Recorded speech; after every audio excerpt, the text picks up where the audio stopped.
calienten los motores, el programa ya va a comenzar. Abróchense bien los cinturones, que la entrevista va a iniciar. Plática amena que Selim ya va a realizar, con invitados que su vida nos van a contar. Hay emociones, sentimientos, todo puede pasar. Ven, súbete y vámonos a jalo. Ven, súbete y vámonos a jalo. Ven, súbete y vámonos a jalo. Ven, súbete y vámonos a jalo. Ven, súbete y vámonos a jalo.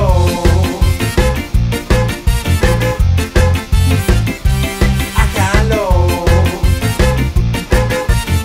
Ven, súbete y vámonos a jalo. Ven, súbete y vámonos a jalo. Ven, súbete y vámonos a jalo. Ven, súbete y vámonos a jalo. Ven, súbete y vámonos a jalo. Con Selim López. Qué verdadero placer, mi estimado amigo, abogado Mario Díaz, por el hecho de que hoy esté en Ajalón. Desde hace mucho tiempo, periodísticamente, he podido conversar con ustedes en varios puntos de esta carrera periodística, pero hoy agradezco que haga un espacio en su agenda para que los televidentes puedan conocer un poco más, porque en 50 minutos es muy difícil contar toda la historia de Mario, ¿verdad? Y todas las andanzas, las anécdotas de cipote, adolescentes, pero que haga un espacio para que en este tiempo mis televidentes puedan conocer un poco más de usted y que hagamos un repaso generalizado de algunos temas. Así que muchas gracias por estar conmigo. Muchísimas gracias a usted, Selim. Es un placer encontrarnos aquí en este espacio de comunicación y poder pues compartir, así como usted personalmente, como con el público pues que va a escuchar y ver este programa. Y evidentemente pues los temas que se tocarán pues son temas que nos interesan a todos. Claro que sí, pero mire, tengo que arrancar como con todos los invitados. La primera pregunta que yo hago es, ¿dónde tiene el ombligo enterrado? Fíjese que yo tengo mi ombligo enterrado en la Libertad Comayagua. Ajá. Yo soy de la Libertad Comayagua, nací un 3 de mayo, el Día de la Cruz. Ajá. Por poquito me llamo Crucito. Sí. Hijo de mi papá se llamaba Gabriel Gustavo Díaz Urbina, ya fallecido. Ajá. Mi madre, Ela Flores, ya fallecida también. Ajá. ¿Cuántos hermanos? Soy hijo de, fuimos 6 hermanos. Ajá. ¿Y 3. usted es mayor, el menor? Yo soy el tercero. El tercero. El tercero en la jerarquía. Sí. ¿Y cómo fue su niñez, abogado? Fíjense que fue una niñez tranquila. Yo fui un niño muy, muy tranquilo. No era muy, digamos, dado a la... ¿Urgandillo? A la urgandía. No fui un niño de ese tipo porque mi papá, maestro de escuela, entonces siempre me introdujo más bien en temas más apacibles, ¿verdad? A la lectura, Ajá. al estudio, y me mantenía muy cerca de él. Entonces ya cuando yo decía ir a la calle, como todos los demás niños, ya él me restringía. Entonces me decía, ándale. Disciplina. Ándale. Sí. Y había muchos libros en la casa, muchas revistas. Y entonces... ¿Cuál es el libro con el que usted inició el mundo de la lectura? Fíjese que hay un libro que en las escuelas primarias antes se enseñaba mucho, que se llamaba Lo sé todo. Ajá. Yo ese libro no lo he vuelto a ver. Ajá. Es un libro que tenía diferentes temas, de historia, de educación, de arquitectura, de todo. Por eso el libro se llamaba así, Lo sé todo. Es un libro que yo siempre lo tengo presente en mi memoria porque no lo he vuelto a encontrar. Ajá. Y ahí encontraba, como le digo a usted, información de toda naturaleza. Una pequeña enciclopedia. Pues. Es una pequeña enciclopedia, fíjese. Sí. Sí, muy... ¿La escuela la hizo dónde? Ahí en La Libertad, en la Escuela de la Democracia. Ajá. ¿Y el colegio? El colegio también en La Libertad. Ajá. La escuela, fíjese que fue inaugurada por el doctor Villa Morales. Ah. Yo recuerdo ese momento porque estaba pequeñito desde luego cuando él llegó a inaugurar esa escuela. Sí. Y La Libertad, pues hice el ciclo común en el Instituto Pompilio Ortega, que resalto este nombre porque Pompilio Ortega fue el primer agrónomo de Honduras, liberteño. Sí. Liberteño. Así que por eso... ¿Jugó fútbol? Canicas, mables. No fui atleta. No. No fui atleta. Como le digo, mi papá, toda mi energía la canalizó de otra manera, menos en el atletismo. De tal manera que yo no hice deporte, es decir, nunca fui un destacado futbolista porque el cuerpo no me dio, como dice unos amigos. El cuerpo no me dio y entonces no tuve yo una actuación destacada en la línea del deporte. Pero el resto de sus hermanos, algunos sí. No. Mi hermano mayor sí jugó baloncesto y jugó fútbol. Ajá. Es el único, de los demás no tuvimos afición al deporte. Pero sí le gusta. Pero claro, sí me gusta el deporte. ¿Es afín a cuál? Aquí en el campo nacional, ¿se puede decir? En el campo nacional, por influencia de mi hermano mayor, yo me he dicho que soy Olimpia. Pero realmente nunca he sido, digamos, un fanático declarado ni nada. Sí. Pero en mi juventud y mi niñez decía, no, soy Olimpia. Pero porque mi hermano me infundió eso, mi hermano mayor. ¿Y a nivel internacional? A nivel internacional sí, yo nunca he tenido partido. Siempre he sido seguidor de Brasil, a nivel de selección. Ahí estamos hablando. Entonces yo, por ejemplo, en el Mundial, cuando son los partidos de Brasil, son los únicos que yo quiero no perder. Sí. ¿Verdad? Y si Brasil es eliminado, para mí el Mundial ya acabó. Sí. Pero hasta ahí. De la torcida brasileña. Sí, exactamente. Sí. Yo soy admirador del fútbol brasileño, igualmente por influencia de mi hermano. Pero, digamos, vamos a ver, ellos, cuando campeonizó con Pelé en México, sí, lo vio en el 70. Sí, yo estaba cipote todavía, pero igualmente sí, estuve pendiente del Mundial del 70. Sí, yo estaba ya, Estados Unidos 94 ya estaba más garrudito. Sí, claro que sí. Sí, ya en esas épocas sí. Y en el 2002, ¿no? Y el 2002 fue el que más disfruté porque, curiosamente, en ese año yo tomé un posgrado. Ajá. Y entonces, en varias ocasiones me tocó desvelarme para estudiar porque tenía examen al día siguiente. Y como los coincidía con los partidos de Brasil. Y entonces disfruté mucho ese mundial y sobre todo la final, ¿verdad? Sí, claro, aquel contra gol Alemania. De Ronaldo contra Oliver Kahn, lo tengo en la memoria. Sí. Como una postal, ¿verdad? Claro, porque la verdad que fue un golazo. Sí, un golazo y bueno, porque le ganó a Alemania, ¿no? La gran potencia europea. Sí. Y eso hay que decirlo, que los partidos en el 2002 fueron de madrugada porque fueron en Corea y Japón. En Corea y Japón, sí. Ok, entonces, bueno, entiendo que fue una niñez disciplinada, muy estudioso. Si yo le pregunto a usted, ¿qué tanto incidió en lo que hoy es Mario Díaz, su papá y su mamá? ¿Qué me podría decir? Muchísimo. Yo le debo la personalidad que tengo a mi papá.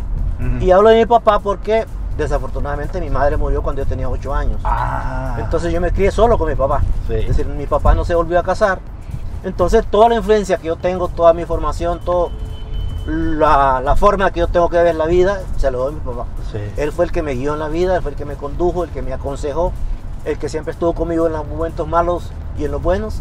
Sí. Y todo, digamos, la formación que yo tengo a nivel personal, se la debo a él, a mi papá.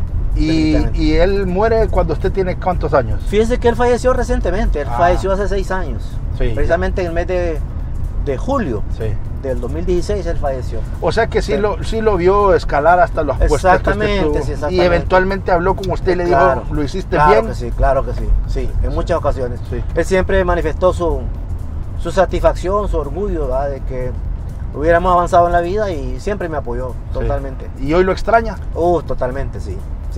Es un tema difícil, ¿no? No, difícil, ¿verdad? Aunque uno esté ya, sea grande, formado, pero la ausencia de un padre, una madre, eso no se puede sustituir. Claro que sí. Inclusive a mi madre, que falleció tan pequeña, yo todavía lo siento, para mí los días de la madre son amargos. Claro que sí. Porque no tengo esa oportunidad de estar con ella. Sí.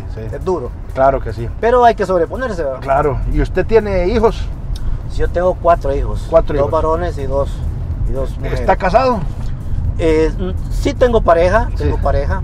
Pero la mamá de los hijos es aparte, pues. Exactamente, sí. Ok, ¿y los hijos? Bueno, ¿cuántos? Me dijo 2 y 2. Son 4, 2 mujeres y 2 varones. ¿En qué edades oscilan? Mi hijo mayor tiene 33 años. Ajá. Y el menor tiene 25. Ok. Ya todos son profesionales. ¿Su orgullo? Sí, claro que sí. ¿También les inculcó usted eso? También. De la lectura. Disciplina, lectura, ¿verdad? Siempre les inculqué que sin disciplina no hay desarrollo, no se puede uno avanzar. Puede tener talento, pero si no lo desarrolla con la disciplina, eso es imposible triunfar. ¿Pero le salió algún futbolista? No, futbolista no.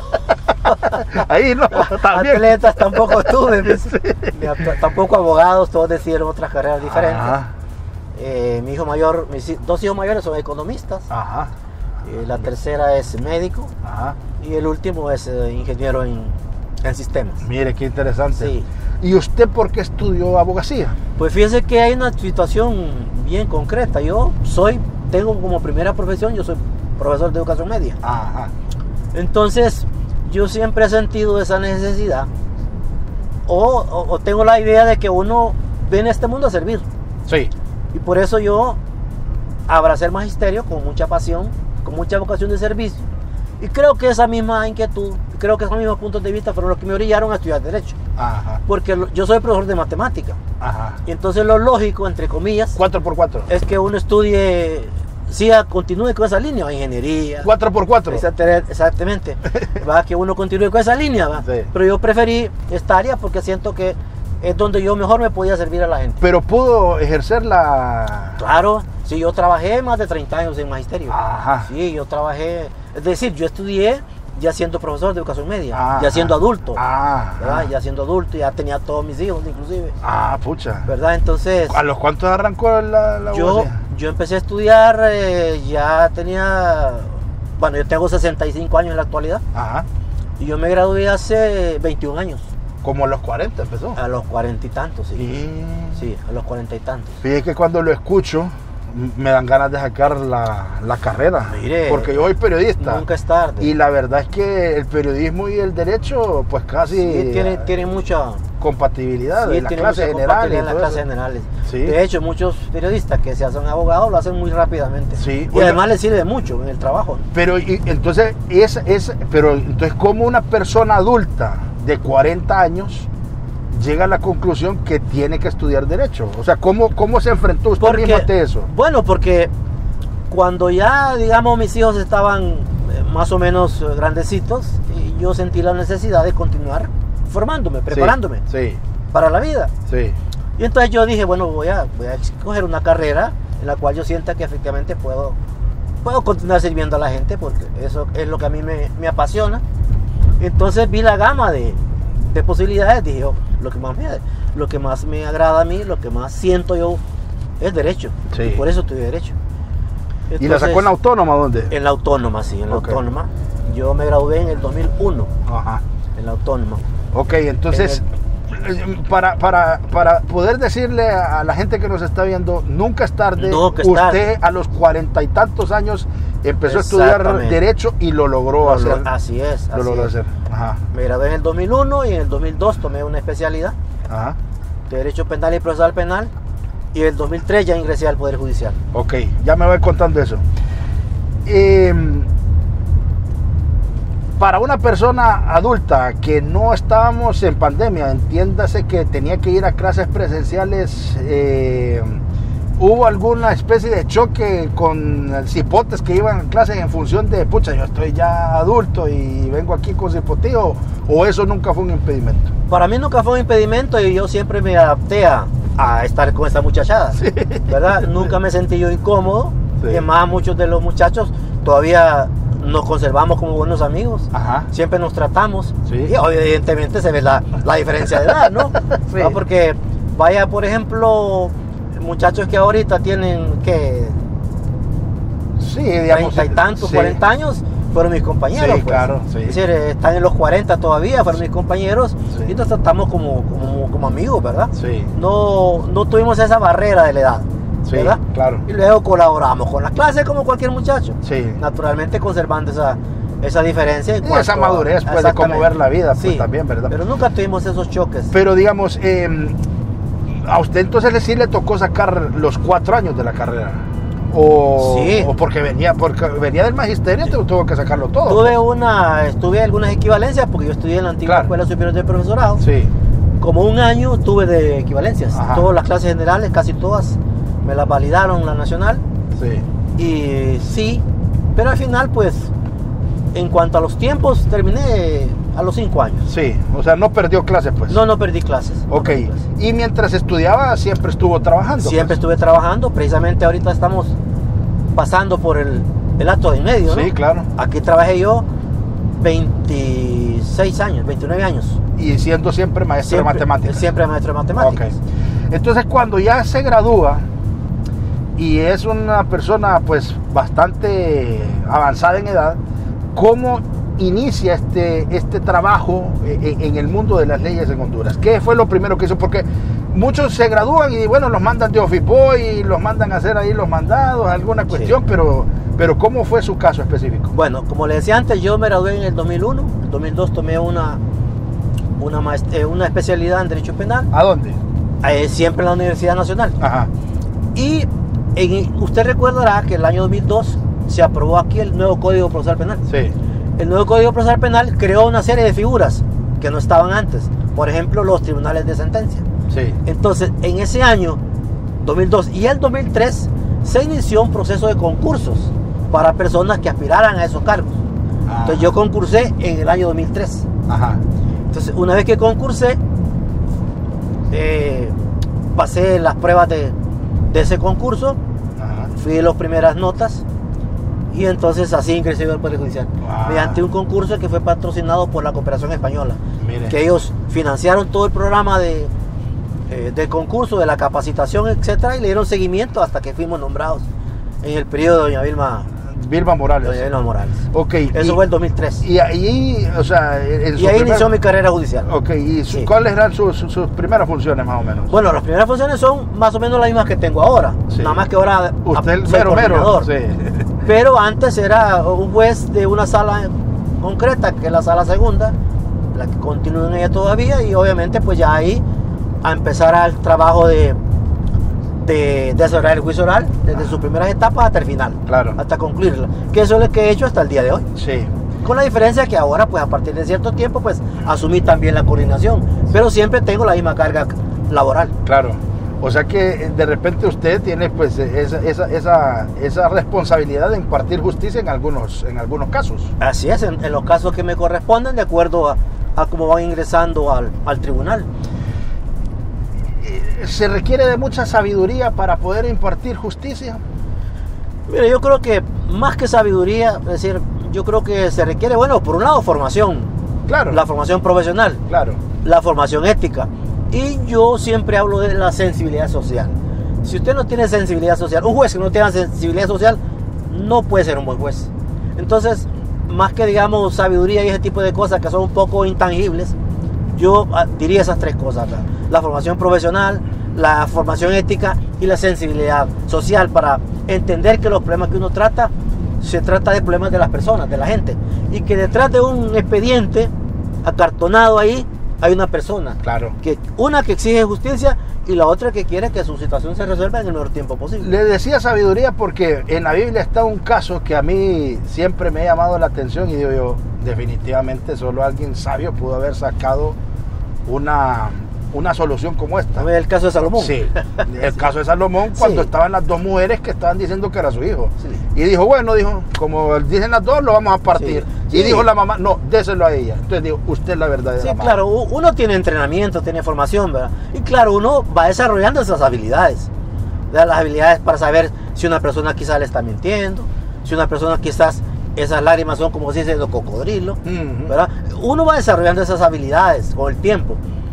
Y evidentemente si uno tiene el deseo de mejorar, lo va a hacer de acuerdo a la experiencia de los casos que va conociendo. Abogado, entonces, para no malinterpretar o para que quede claro, o sea, usted recién graduado participó en este concurso y por sus buenas calificaciones automáticamente lo hicieron juez. Exactamente, Pucha. ni más ni menos. Así fue. Ni más ni menos. Yo en ese concurso yo me ubiqué en el segundo lugar en cuanto a notas. O sea que sí tenía una capacitación. Tuve una buena base. Y un porque buen respaldo El que- posgrado me permitió tener una buena base académica profesional. Claro, para ¿verdad? poder ser el segundo lugar de la mejor nota. Exactamente, sí. Ok, y en Honduras, ¿qué tan difícil es impartir justicia? No es sencillo, no es fácil. No es fácil porque digamos que, bueno, hay varios problemas que tenemos nosotros. Uno es que muchas veces se considera que el juez únicamente es una persona que tiene que ver el código y decir lo que ahí dice textualmente sin ningún tipo de interpretaciones, Ujú. por ejemplo. Y eso no es así, pues. Nosotros como jueces, dice la ley, aplicamos la ley al caso concreto. Y entonces, ¿qué quiere decir eso? Que los casos no son iguales, que cada caso es diferente. Un homicidio puede ser diferente si se trata de diferentes personas, de diferentes imputados, de diferentes acusados. Entonces, en todo ese proceso uno va viendo que la situación no es tan simple como que mete las cosas en un horno, en un molde, Ujú. ¿verdad? Entonces, claro, desde ese punto de vista no es sencillo querer uno hacer justicia. El otro tema es que los problemas de las personas son los que llegan a los tribunales. Y si usted se olvida que son problemas de las personas, puede caer en un montón de errores. Y por eso no es tan fácil el asunto. Hay que estudiar el caso. Hay que estudiar cómo ese caso se puede ingresar a un tipo de norma que lo sancione. O cómo esa persona, de acuerdo a la conducta que se ha visto dentro de todo el proceso, tiene o no tiene responsabilidad en lo que se le está acusando. Entonces eso requiere una formación, un entrenamiento, un abrir bien los ojos, un desprenderse de una serie de prejuicios que uno pueda tener y que al final pues hacen posible que uno haga una buena decisión. Sí. Y usted como juez no tiene, digamos, una sola área para impartir justicia, porque el derecho es penal, civil, de comercio, laboral. ¿Usted lo ve todo? ¿O los jueces tienen específicamente solo un estilo de casos? No, en el caso nuestro somos jueces penales. Sí, entonces siempre penal. Solo vemos casos penales. Ajá. ¿Verdad? Hay otros jueces que vean la parte civil, hay otros jueces que ven la parte contenciosa administrativa, la parte laboral, etcétera. Okay. Pero nosotros solamente vemos la parte penal. Es decir, y es cierto que el derecho penal es el más peligroso.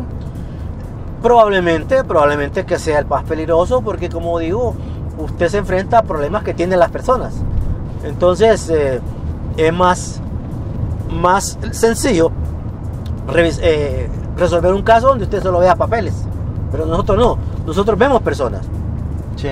Entonces eso es más complicado, más difícil, aparte de que nosotros, como decía un amigo que ya se retiró del tribunal, nosotros no repartimos confites, nosotros repartimos condenas, sí, ¿verdad? Sí. Prisión, sí. 5, 10, 15, 20, 30 años, sí, dependiendo del caso. Sí. Entonces, claro, eso es excesivamente grave y por lo tanto, sí, los niveles de peligrosidad son diferentes a que usted sea sancionado de una forma administrativa, ¿verdad? A que usted pierda cierta cantidad de dinero en una transacción comercial, etcétera, a que a usted le digan más 10 años preso. Sí. Entonces, por eso se vuelve realmente mucho más invasivo. Claro. Sin decir el caso, ¿ha recibido amenazas usted? Mire, sí se ha recibido, pero realmente no han tenido la magnitud, digamos, como para haber podido creer que hay un peligro inminente sobre mi vida. Sí las he recibido, pero como digo, de menor magnitud. ¿Existe un mecanismo aquí en Honduras que pretende proteger a abogados, defensores de derechos humanos y periodistas? ¿En esas amenazas alguna vez se buscó este mecanismo de protección? No, porque como le digo, bueno, dos cosas, el mecanismo es bastante nuevo y por otro lado fueron situaciones que no tuvieron la connotación suficiente como para poder creer que había un peligro inminente. De hecho eso ya ocurrió hace muchos años y no pasó nada, o sea que fue algo muy por encima, digamos, sin mayor importancia. Muchas veces también aquí en Honduras se dice, no, hombre, es que el engranaje como tal de justicia en Honduras no funciona. Muchas veces la policía captura, muchas veces dicen que hay un requerimiento y un caso mal planteado por parte de la fiscalía y que es en el corte donde se le da vuelta a las cosas. Usted que ha estado tanto tiempo ahí, ¿qué de cierto es eso? Bueno, es una crítica permanente, ¿verdad? La policía dice, nosotros los capturamos. Yo recuerdo que una vez allá iniciaba yo mi trabajo y estaba Héctor Iván Mejía en un lado y yo en el otro, en el micrófono, hay una entrevista y él me estaba diciendo eso. Me reclamaba, es que nosotros se los agarramos y ustedes los sueltan. El juez está amarrado en ese sentido. Tendría que ser un juez o muy ignorante o muy venal para que un juez suelte a una persona solo porque quiere. El juez está amarrado a la prueba que le presentan y a veces la prueba es muy endeble, a veces la prueba es muy inconsistente, muy frágil. Entonces el juez tiene que soltarlo, como se dice popularmente. Sí. Tiene que emitir una absolutoria porque ahora si el juez tiene un caso en donde la prueba que se le ofrece es contundente, indubitada, etcétera, entonces el juez tiene que actuar bajo la premisa de que esa prueba es suficiente para obtener o dar la sentencia que la parte que lo está proponiendo esa prueba requiere. Y es que el problema es que es bastante difícil porque ustedes se apegan a un manual, por decirlo así. Es correcto. Pero socialmente sí reciben esa crítica cuando, por ejemplo, se dice, bueno, capturaron, y para hacerlo más reciente con un caso, capturaron a los supuestos hechores de la muerte del hijo de Pepe Lobo y después nos damos la sorpresa que los dejaron en libertad porque no había suficiente prueba. Entonces, socialmente eso dice, puchica, ¿cómo es posible? Así ¿verdad? es, Pero así ustedes, simple y sencillamente, ¿qué es lo que hacen? Sí, como digo, en el caso de los jueces, si realmente la prueba no es suficiente para poder determinar que una persona es responsable de un hecho, uno tiene que establecerlo así en su resolución. No se puede hacer otra cosa. No se puede hacer otra cosa, aunque eso resulte, digamos, a los ojos de la sociedad, resulte pues completamente intolerable. Claro. Pero las cosas en derecho así son, pues. Sí. Y como digo, el juez no puede inventarse una prueba, sino que él tiene que sujetarse a la prueba que le presenta. Y si esa prueba no le da garantía, no le da certeza, pues no puede actuar de otra manera. Entonces podríamos concluir sin ánimo, porque yo lo que menos pretendo en esta entrevista, esta plática, es ponerlo en una situación complicada, pero podríamos concluir que la parte del Ministerio Público y la Fiscalía es donde está tal vez el eslabón más frágil, porque no presenta algo contundente. Mire, nosotros siempre hemos sostenido que aquí el talón de Aquiles del proceso hondureño es la investigación. Las investigaciones, aunque hay buenos investigadores, muchas veces hay malas investigaciones. Sí. Mire, pareciera contradictorio lo que yo digo. Es decir, hay buenos investigadores en Honduras, pero no siempre hay buenas investigaciones. Porque claro, eso tiene que ver con muchas cosas, con temas de política institucional, con temas de prioridades, ¿verdad? Recursos, logística, etcétera. Las condiciones políticas del país, todo eso influye en una investigación. Pero aquí tenemos buenos investigadores. De hecho, hay casos que se han resuelto en cuestión de minutos, de horas. De horas. Eso significa que hay buenos investigadores. Pero no siempre ese talento investigador coincide con la política institucional. Sí, se traduce en una prueba contundente. Es correcto, es correcto. Óigame, y entonces cuando ustedes, bueno, pero es que estoy como imparte de justicia, pero cuando usted escucha como ciudadano que la mayoría de la sociedad está esperanzada, por ejemplo, en que para un tema específico, la corrupción, sean los fiscales norteamericanos que lleven a estas personas a pagar por sus actos de corrupción, ¿qué le hace pensar? Porque quiere decir entonces que los gringos sí investigan, sí tienen mejores pruebas, que cuando por ejemplo se llevan a alguien extraditado o lo solicitan en extradición, en el juicio va a ser muy difícil que le bateen esas pruebas. Bueno, yo como ciudadano y también como operador de justicia, como juez, a mí esa situación me incomoda completamente. Ajá. Que nosotros como institucionalmente no seamos capaces de procesar a cualquier persona dentro del país que comete un acto de corrupción. Sí. Porque eso significa entonces que nuestro sistema es débil, frágil frente a este tipo de actuaciones delictivas. Sí. ¿Por qué razones? Porque estos grupos económicos que generalmente caen en casos de corrupción son grupos poderosísimos. Sí. Y evidentemente el Estado en su conjunto y el Poder Judicial no ha estado a la altura de satisfacer esas demandas de justicia frente a actos de corrupción. Sí. Y es penoso que tenga que venir una entidad de otro estado, de otro país, o más bien de otra entidad, en este caso la MASI, por ejemplo, y ahora que se pide el auxilio de la CICI, de las Naciones Unidas, para que venga, digamos, a ayudarnos a nosotros a impartir justicia. Eso no debería ocurrir. Es decir, nosotros como Poder Judicial debiéramos estar en la capacidad de poder enfrentar este tipo de problemas y establecer las sanciones correspondientes en el caso de que se ameriten. Sí. Pero no es posible que sea otra entidad fuera del país la que venga a sacarnos las castañas del fuego porque tenemos estos problemas de que somos incapaces de juzgar a la gente que tiene ese nivel de responsabilidad o ese nivel de performance social. Claro. ¿Verdad? Pero fíjese que me llama poderosamente la atención el hecho de que usted dice, mire, yo fui a concurso, yo fui la segunda nota más alta. Eso quiere decir que usted estaba capacitado y que tenía una credencial educativa que le permitía estar en esa postura. Pero la percepción social es que meten a jueces, amigos, es que ponen en los cargos importantes amigos para evitar ser perseguido. Por ejemplo, siempre se habla de que el fiscal general del Estado obedece las directrices de un poder o de quien está en el Ejecutivo y que muchas veces se engavetan estos casos. y que muchas veces, ¿por qué? ¿A qué lo quiero llevar? Óigame, teníamos un presidente que hoy está extraditado por temas de narcotráfico. Sí. El mandamás de Honduras está extraditado por temas de narcotráfico. ¿Cómo podemos explicar eso? Sí. No, bueno, lo que usted dice es que son cosas que ocurren, pues. Sí, hay muchos colegas, muchos jueces que han sido nombrados, como dicen, popularmente de dedo, ¿verdad? Porque el diputado, porque el alcalde, porque el regidor va y solicita que se lo nombren, ¿verdad? Donde el presidente, el coordinador del partido en la zona dice que queremos que nombren a este abogado como juez. Esas son cosas que ocurren y que han ocurrido históricamente en el país. Es una situación que no se puede negar, porque así ha existido.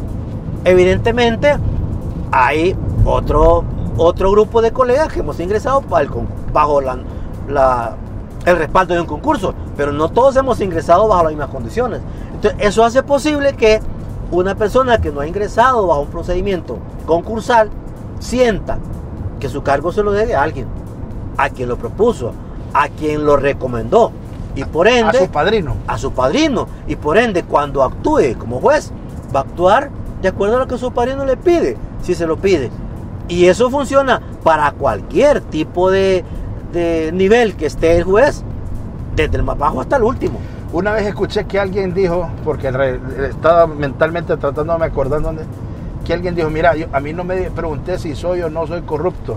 Yo te voy a poder contestar cuando mire una canasta, una marmaja llena de billetes, y ahí voy a saber si soy o no soy. Sí. ¿Le han ofrecido a usted billetes para impartir justicia?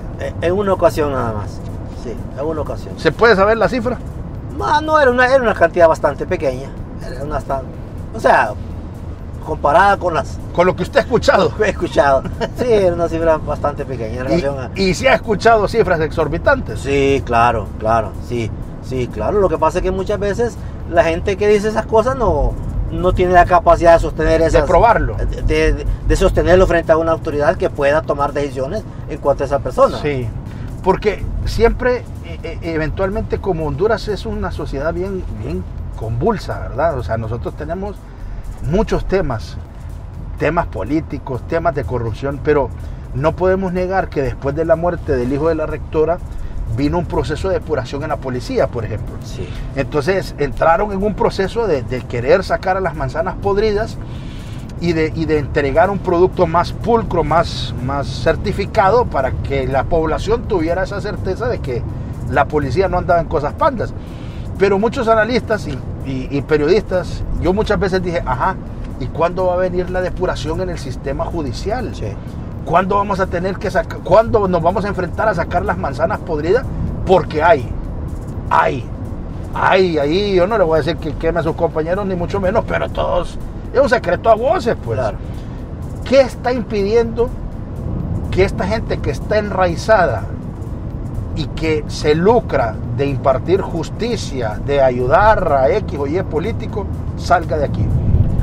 Bueno, yo creo que para eso tienen que haber varias cosas. Por un lado, lo que siempre se dice, voluntad política de hacer las cosas. Voluntad de hacer las cosas. Y por otro lado, procesos investigativos que nos lleven a determinar quiénes, dónde, qué personas, qué están haciendo en contra de la ley. Y qué personas, por ejemplo, son sujetas de corrupción a nivel del Poder Judicial. Porque como usted lo dice, todo el estado de Honduras está permeado por la corrupción. Claro. Entonces, evidentemente nosotros no somos la excepción, pues. Claro. Pues no somos una isla. Entonces habría que ver dónde están esas personas, cuál es la prueba que se puede obtener en contra de ellos, y sobre esa base tomar las decisiones que correspondan. Pero, por ejemplo, yo soy periodista y yo estoy colegiado. Si yo cometo una falta, alguien puede irme a denunciar al Tribunal de Honor del Colegio de Periodistas para que evalúe mi conducta. Sí. Existe el mecanismo, no sé si es auditor dentro del mismo Poder Judicial, pero... Sí. La supervisión general. Sí, una supervisión, claro. Pero imagínense que también cuando se trató de buscar estos mecanismos para darle mayor transparencia al Poder Judicial, recordará usted el famoso Consejo de la Judicatura, pues. Sí.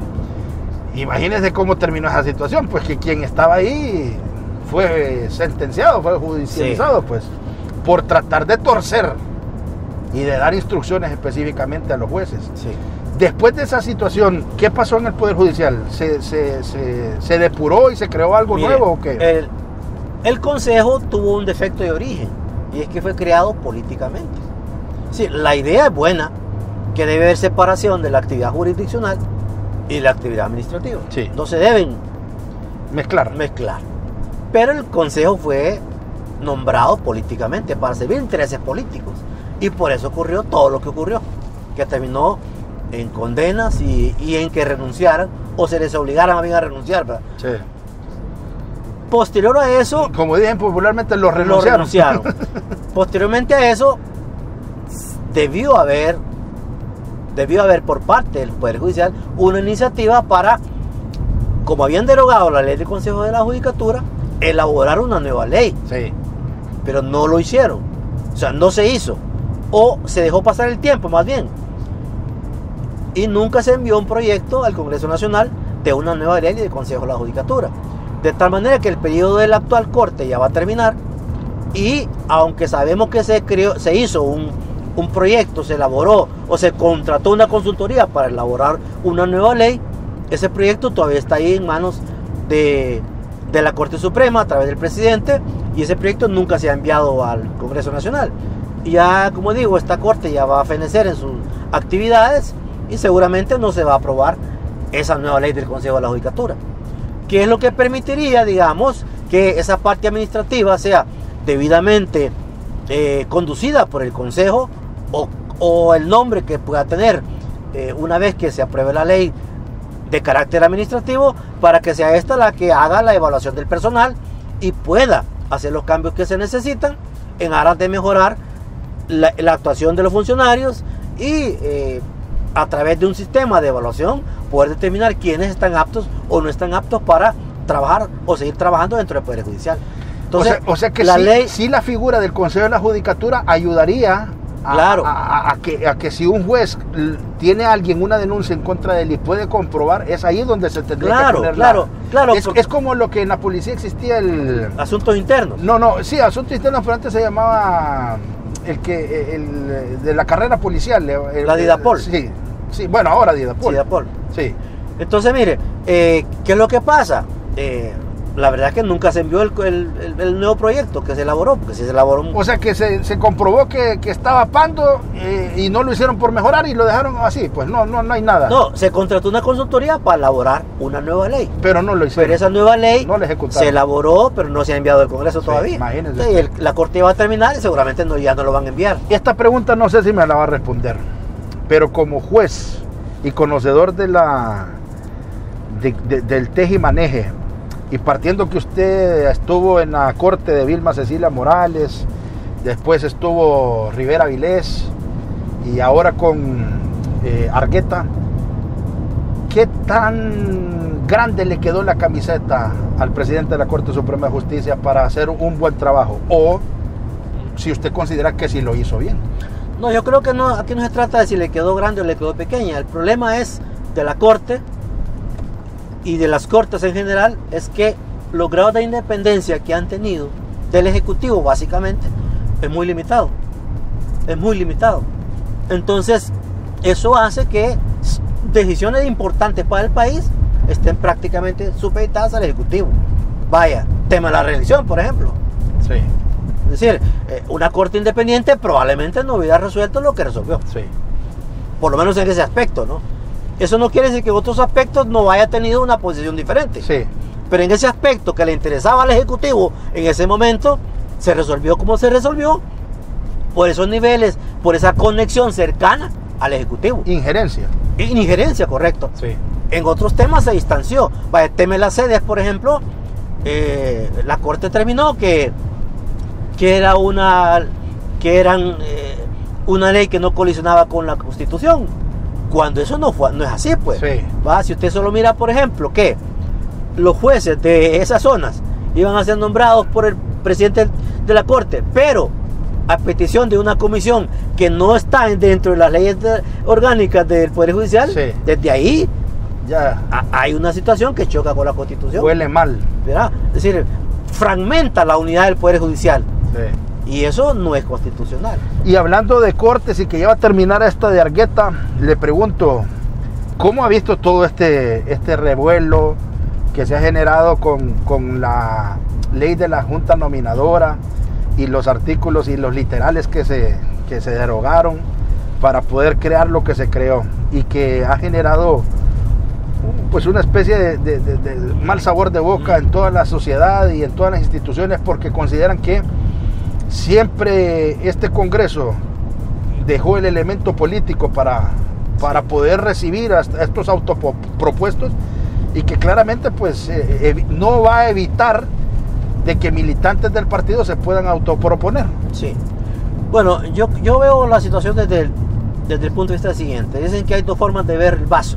Sí. O se ve medio vacío o se ve medio lleno. Sí. Yo prefiero verlo medio lleno. Claro. Porque si uno compara que de los 24 artículos que creo que tiene esa ley, el 29 creo 29, que sí. El único conflictivo es el famoso 15. Sí. De ahí en todos los demás no hubo conflicto. Todos se valoran positivamente para el proceso. Sí. Entonces yo creo que no se puede hacer solamente feria de ese 15. Aunque no le resto importancia al 15. Sí. Pero mire, hay cosas que son positivas. Por ejemplo, el hecho de las autopostulaciones. Eso es fundamental. Porque ese era el primer arreglo que hacían los miembros de la Junta Nominadora, ¿verdad? Vos apoyame lo mío, yo te apoyo los tuyos. Sí. Lo segundo, el tema de que la veeduría que ahora se establece va a ser una veeduría más efectiva, no como la que estaba antes, que era de puro mentirita, pues. El tema de que va a haber, aunque se trastocó un poco el tema de la forma de evaluación, la matriz de evaluación. Sí. Antes no se tenía, o era arbitraria, o al final hacían lo que querían. Y hay otro tema también, el tema de los derechos de las mujeres, que en el sentido pues de que se establece que va a haber una paridad de género diferente, una paridad de género distinta a como ha estado en el pasado. Sí. Eso yo lo destaco como positivo. Y hay otras cosas que en este momento pues no se me escapan en este momento. Pero por ejemplo, vaya, el artículo 15 me parece que sí no se redactó y no se conceptualizó de la mejor forma posible. ¿Por qué razones? Porque se abre el abanico que ya ha existido. Eso hay que decirlo, eso sí es verdad. Es decir, el abanico ya ha existido para que cualquier persona se postule siempre y cuando cumpla requisitos básicos. Y el tema político siempre ha estado presente, ¿verdad? Sí. Claro, solapadamente, sí. Inclusive, porque si usted mira, por ejemplo, las configuraciones de la Corte Suprema son 8-7, sí. ¿Verdad? Cuando los partidos tradicionales se los repartían, sí. 8 azules poder y 7 de los otros, y eso así, y eso va a seguir existiendo. Pero ¿qué es lo que me parece a mí que debe ocurrir? Que no sea ese el elemento que determine que salgan en el listado final. Eso es lo que tiene que evitarse, y ese es un trabajo que tiene que hacer la Junta Nominadora. Claro. Es decir, que no sea ese el elemento central, sí. Porque imposible es que una persona que tenga vínculos políticos no se postule. Eso es imposible. Claro. Pero lo que se debe evitar es que sea ese vínculo político, o que por esa razón lo aceptaron, el que haga que sí. Ingrese a la lista final. Que por esa razón es el seleccionado, solo porque es militante. Entonces, eso no es correcto, sí. Y eso no puede permitirse. Le pregunto, ¿se va a postular usted? Bueno, yo sí, definitivamente que sí, porque creo que las condiciones se van a ir dando positivamente. Y le pregunto, ¿esto ya lo había dicho? ¿Ya lo había dicho en alguna entrevista? ¿O me está dando la primicia? Pues prácticamente le estoy dando la primicia, porque así tan claramente nunca me lo han planteado. Pero... O sea que hoy puedo decir en Ajalón que usted, abogado Mario Díaz, se va a proponer para magistrado, sí, de la Corte Suprema de Justicia. Completamente, ya es una decisión que he tomado, puesto que veo que las condiciones para la postulación pues están mejores que en otras ocasiones. Entonces sí, voy a postularme, porque creo que es un deber, ¿verdad? No solo no es un derecho, sino que también es un deber. Y le voy a hacer una pregunta en broma y en serio, porque hasta eso fue debatido.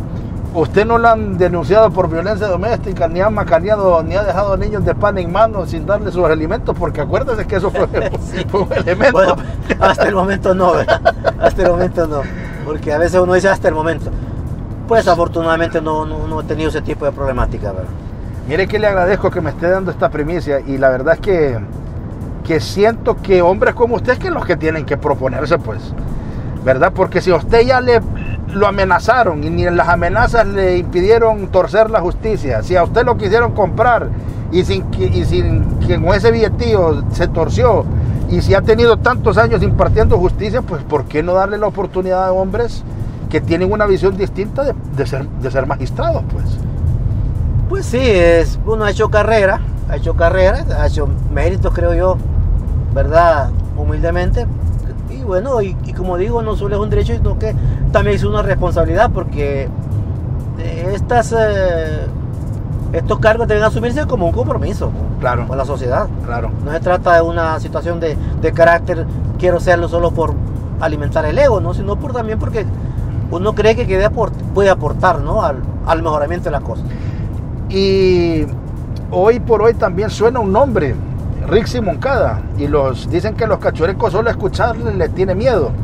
¿Qué piensa de la abogada? ¿Cree usted que si logra ella proponerse y pasarlo el concurso, estaríamos virtualmente ante la próxima presidenta de la Corte Suprema de Justicia? Pues bueno, yo he escuchado que hay propuestas públicas para eso. Habría que ver, y creo que también ha manifestado su deseo la posibilidad de postularse. A mí me parecería pues que si efectivamente ella siente el deseo de hacerlo, y pues debe hacerlo, pues como digo, pues esto es un servicio. La nueva Corte debería de retomar ese tema del Consejo de la Judicatura, por lo que estábamos hablando, para dar ese sentimiento social y esa certeza a la población de que sí va a querer evitar de que jueces pandos sigan impartiendo justicia. No, la ley del Consejo de la Judicatura es necesaria, porque digo, debe separarse el proceso administrativo del proceso judicial. Los jueces no pueden estar administrando los recursos del Poder Judicial. Eso tiene que ser un ente especializado, y ese es el Consejo de la Judicatura.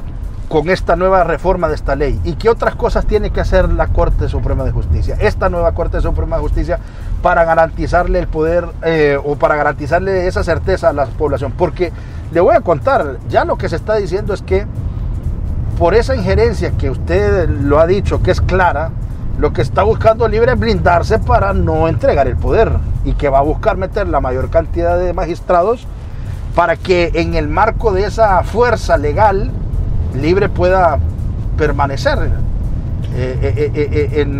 ocupando el poder, sí, de la nación. Pero yo le pregunto, ¿qué es lo que tiene que hacer esta Corte para Honduras? Para que Honduras no se hunda más en el tema de un fracaso judicial. Mire, una de las grandes cosas que tiene que hacer el Poder Judicial a través de la Corte Suprema de Justicia, de la próxima Corte Suprema de Justicia, es devolverle, bueno, si es que la ha tenido, la credibilidad al Poder Judicial frente a la sociedad. Si uno lee las encuestas, la gente dice, no creemos en el Poder Judicial, y eso es triste para nosotros. Sí. Es decir, para uno que quiere ser responsable, eso es triste, que la gente no crea en lo que uno hace. Entonces, esa es una de las primeras grandes tareas. ¿Cómo se va a hacer eso? Actuando con independencia, sí, con imparcialidad, sí, sin estar sometido a ningún tipo de poder, sí, ni al Ejecutivo, ni al Legislativo, ni al Poder Económico, ni al poder del crimen organizado, sí, ni a ningún tipo de poder, actuar con independencia. Sí. Por eso se necesita personas que estén comprometidos con estos valores: la independencia, la imparcialidad, la honestidad, la probidad. Porque si eso no es así, difícilmente vamos a cambiar, ¿verdad? Y sobre todo también tener la valentía necesaria, que para cuando lleguen esas grandes decisiones que hay que tomar, se tenga capacidad de tomarlas. Recuerden, por ejemplo, que nosotros ya tuvimos un golpe de Estado. Claro. ¿Qué hubiera pasado si hubiésemos tenido magistrados y magistradas verdaderamente independientes, con carácter? No se hubiera producido el golpe de Estado. Sí. ¿Por qué? Porque uno de los elementos que contribuyó al golpe de Estado fue la actuación que tuvo la Corte Suprema de Justicia, sí, en ese momento concreto, que avaló y permitió el golpe de Estado. Y ahora, las figuras como el juicio político no vendrían a ayudar también aquí, pero eso se aprueba en el Congreso. El juicio político es digamos que es un elemento que contribuye, pero eso ya cuando a un funcionario está en el ejercicio de su mandato, ¿verdad? Sí. Claro, ya tiene que ver con una actuación irregular que se ha cometido y que va a ser sometido a ese proceso dentro del Congreso de la República. Sí. Pero su nombre lo indica, juicio político, Sí. ¿verdad? Entonces ahí los temas que se tienen que ver es si esa persona pues ha incurrido en acciones que tengan que ver con su actuación política frente a las funciones que tiene. Claro. Rapidito, respuestas rápidas, cortas porque ya estamos por cerrar. Se le debe de, esta semana se habló de cambiarle la cárcel a Roselena Bonilla de Lobo por temas de peligrosidad. ¿Considera usted que debe ser factible o no factible eso? Bueno, yo pienso que hay que estudiar el caso, ¿verdad? No podría dar opinión, puesto que eso corresponde a otro tribunal, que es el que va a analizar el asunto. Ok, Mario Bográn salió de la cárcel porque asegura que está con problemas psiquiátricos. ¿Eso es una jugada de los abogados de él o cómo se puede comprobar si amerita o no amerita eso? Bueno, eso tiene que ver con una pericia que se le haga psiquiátrica para ver si efectivamente él tiene un problema mental en ese momento que le impida o que necesite cierto tratamiento o no. Eso depende pues de la pericia psiquiátrica que Le se le pregunto haga. porque hubo un famoso empresario aquí Sí. que se fue a meter a uno de los hospitales más caros de Honduras y yo creo que en teoría ahí sigue ese hombre, pues porque no sé qué pasó, no sé si le dieron cartas de libertad o qué, y esa es una jugada de los abogados para sacarlo de la cárcel. Sí, por eso le digo, tiene que haber una pericia Ujú. médica que así lo diga. Ok, ¿qué opinión merece esto de la lista Engels, de los nuevos mencionados, incluyendo a miembros del Partido Libertad y Refundación? Que no es bueno para el país, independientemente de las explicaciones que puedan darse, no es bueno para el país, sino es bueno también para los propios funcionarios que han sido mencionados, independiente, digo, de las motivaciones que haya, ¿no? Porque explicaciones van y explicaciones vienen, Sí. pero siempre queda la sensación de que algo no está bien, y eso al final, pues, afecta a toda la sociedad hondureña. Si usted llega a convertirse en el nuevo magistrado de la Corte Suprema de Justicia, y esto va a quedar grabado para la posteridad, ¿con qué se compromete Mario Díaz? Siempre actuar con independencia, como lo he hecho hasta el momento. Con independencia, con imparcialidad y pensando siempre en las personas. ¿No va a hacer pando, como dicen? Pues hasta el momento no ha ocurrido y no espero que ocurra. Sí. Y por la memoria de sus padres tampoco Claro, creo que claro, lo va a hacer, claro. ¿verdad? Y de sus hijos. Por la responsabilidad, así es. Gracias, abogado. De verdad Bueno. que espero que se haya sentido cómodo. Gracias por permitirme hacer un jalón figurativo en su historia de vida. Que esta sea la primera vez que platicamos y no sea la última. La verdad que qué bueno que pudimos conversar. ¿Cómo se sintió? No, muchísimas gracias. Muy tranquilo, muy relajado. No sabía que este era el formato, ¿va? Porque, pero para eso estamos, ¿verdad? Y es importante compartir este tipo de cosas, de información que muchas veces la gente no sabe. La gente a veces, como lo ve a uno allá, Claro. cree que uno no es de carne y hueso, Sí, que no siente, que no piensa. sí. Y es bueno a veces pues brindar información para que se conozca, ¿va? Que somos gente de carne y hueso. Gracias, Que abogado. sentimos y pensamos. Y gracias a ustedes por haber estado con nosotros. Los esperamos el próximo viernes. Que estén bien. Se encienden los motores, el programa ya va a comenzar. Abróchense bien los cinturones, que la entrevista va a iniciar. Plática amena que Selim ya va a realizar, con invitados que su vida nos van a contar. Hay emociones, sentimientos, todo puede pasar. Ven, súbete y vámonos a jalo. Ven, súbete y vámonos a jalo. Ven, súbete y vámonos a jalo. Ven, súbete y vámonos a jalo. Ven, súbete y vámonos a jalo.